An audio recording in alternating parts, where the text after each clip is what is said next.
নিজের দ্বিতীয় গোল করেই নেইমার জুনিয়রের মতো উদযাপনে ভিনিসিয়াস জুনিয়র।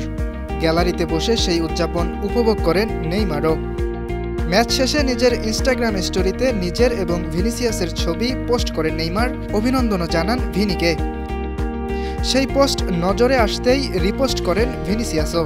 রিয়াল মাদ্রিদ তারকা নেইমারকে তার আইডল লিখে সম্বোধন করেন।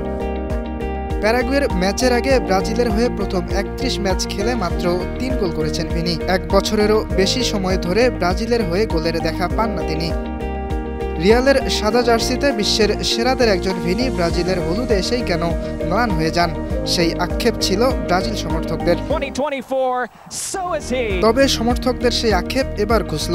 প্যারাগুয়ের বিপক্ষে ৪-১ ব্যবধানে জয়ের ম্যাচে একাই করেন জোড়া গোল। তরুণ এই উইঙ্গার প্যারাগুয়ের বিপক্ষে ৩টি শট নিয়েছেন। শটের যথার্থতাও ছিল ৬৭%। ড্রিবল করতে গিয়ে ৭ বার সফল হয়েছেন। ম্যাচ শেষে নিজের পারফরমেন্স নিয়ে কথা বলতে গিয়ে ভিনি বলেন, তিনি নিজের জন্য খেলেন না, সব সময় দলের জন্য, ব্রাজিলের জন্য, দেশের জন্য খেলেন। ব্রাজিলকে সহায়তা করতে, নিজের আরও উন্নতি করতে চান এই ব্রাজিলিয়ান স্ট্রাইকার। ইয়াসির আরাফাত সবুজ, বান্ন টিভি।